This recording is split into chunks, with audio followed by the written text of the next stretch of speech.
The Birth of a Nation, Misinformed Media and its Impacts.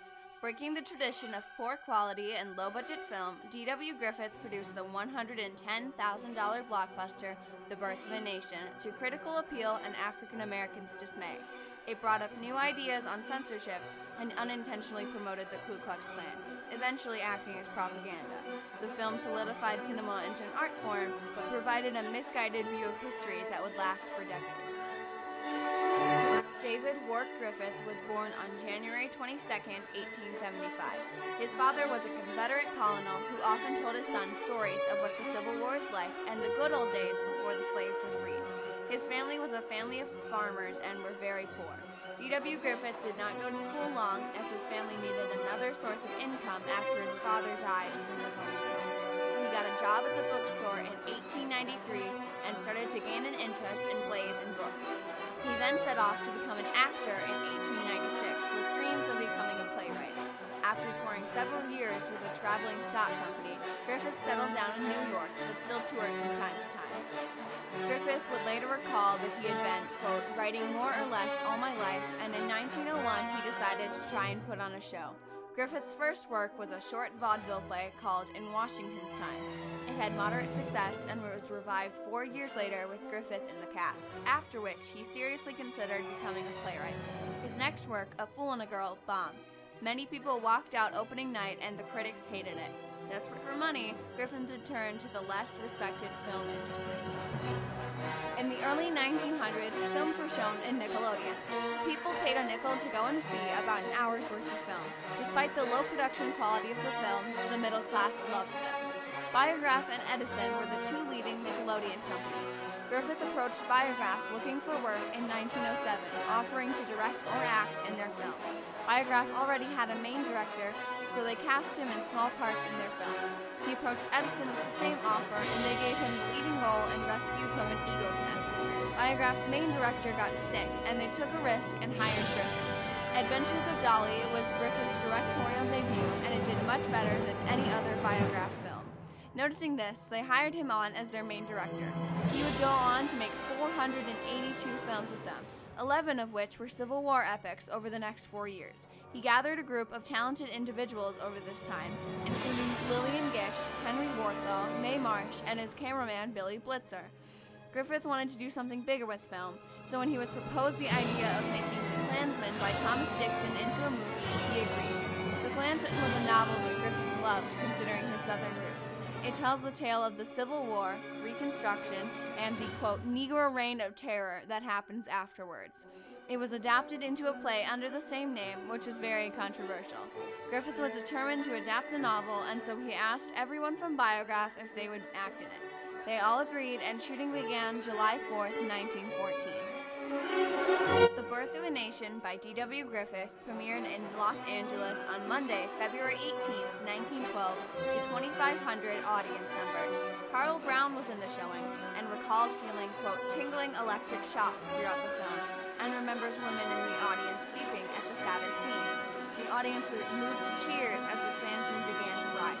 When the end appeared on the screen, the audience stood up and cheered and yelled and stamped his feet until Griffith finally made an appearance. The other showings of The Birth of a Nation ended up being similar to this one, as it was a critical and financial success. It was the first ever blockbuster, and people paid an unprecedented $2 to see it. The Birth of a Nation was the longest and most technologically advanced film at the time, with 18,000 people, 3,000 horses, a 120-piece orchestra at the first showing, and a budget of $110,000, worth almost $3 million today. There were 1,544 separate shots, 12,000 yards of film in the final cut, and a 190-minute running time. This movie was something audiences had never seen before. It popularized many techniques such as the close-up and the fade-out. Chicago Tribune called it a, quote, a masterpiece of a new form of art, and the New York Evening Journal said, quote, it is worth $5 a seat. The Evening Journal insisted that children, quote, must be sent to see this masterpiece. Any parent who neglects this advice is committing an educational offense. Some schools did take their kids to see the film, as many considered it to be historically accurate and a good way to teach them. It seemed like everyone loved the film. President Woodrow Wilson reportedly said, "It's like telling history with lightning. My only regret is it's all so terribly true." He made it the first film shown at the White House. However, the film received quite a bit of criticism from civil rights activists, mostly from the National Association for the Advancement of Colored People, or the NAACP. Griffith's intent with the movie were relatively innocent. Did you tell your father's story? Well, after you mentioned it, perhaps I did. However, The Birth of a Nation was a very racist epic. It shows the common idea at the time that black people are inferior to white people and are predators of white women. The film did not show very many actual African Americans, as they were all played by white people in blackface. Some reviewers disliked the film, such as Jane Addams, who called it a pernicious caricature of the Negro race, but they were vastly outnumbered by the praise the film was getting. The only way to stop people from seeing the film was to ban it. William Monroe Trotter wanted to get the film banned in his hometown, Boston. Every performance is new, undeserved ignominy upon the Negro race. We think it should be stopped at once. After a failed proposal to ban the film, he organized the largest of the many riots over the movie, the Boston Riot, on April 17th. He gathered dozens and dozens of supporters and demanded a ticket. He got punched, then arrested. Some of the supporters managed to sneak into the theater and throw eggs at the screen. Boston was not the only time that The Birth of a Nation had censorship battles. In Ohio, the film was considered by the censorship board 5 times between 1915 and 1925. It was banned by Governor Frank Wills, then shown for a year and a half under James Cox, then banned again, presumably to get African American war help. In 1925, Epoch, the company created to help distribute the film, made a bibliography to make the film seem more historically accurate. However, this bibliography did not include some of the sources cited in the film, most notably Wilson's book, or The Klan. The leader of the Ku Klux Klan sent a letter to the president of Epoch, stating that the Klan could show it under the guise of their organization. Epoch refused the offer, understanding that the ban would probably be a blanket ban of the film, and not of movie theaters showing it. The revived Klan loved The Birth of a Nation, as it made their recruiting way easier. Klansmen would stand outside of films and hand out booklets, and would host parades on opening nights. The film was used as propaganda for the Klan for years. Griffith's next film, Intolerance, was seen by some as an apology, but Griffith felt that he had nothing to apologize for. He simply was portraying what he thought was history. The film, despite years later being considered one of his best, had mixed reviews and was a flop at the box office due to the need for a full orchestra to show it. The NAACP continued to fight the film everywhere they could. Every ban they managed to get was eventually revoked, and in only some cities the film had to be edited. Their biggest success was Boston, where the entire chase scene got cut. The film united the NAACP against a common goal and made the branches less separated, as well as helping them gain more members who were against the film. This film pioneered the creation of epics in America, rocketing film into the mainstream. Griffith made 31 other films independently, each to varying success. His style of filmmaking fell out of public favor, and he spent the rest of his career trying to pay off intolerance. His final film was The Struggle in 1931.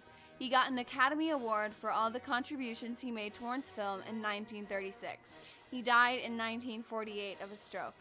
He was given a star on the Hollywood Walk of Fame on February 9, 1960. And in 1953, the Directors Guild of America dedicated their highest award to Griffith. In 1999, this award would be renamed the DGA Lifetime Achievement Award because The Birth of a Nation had, quote, helped foster intolerable racial stereotypes. Griffith would never make anything that swept the nation as much as Birth did. It broke the stereotype that films were low budget with its high production value and showed studios the value of investing in a film. Everyone was amazed by it and praised it for all the new elements that were combined. It was a filmmaking triumph, but a racial tragedy.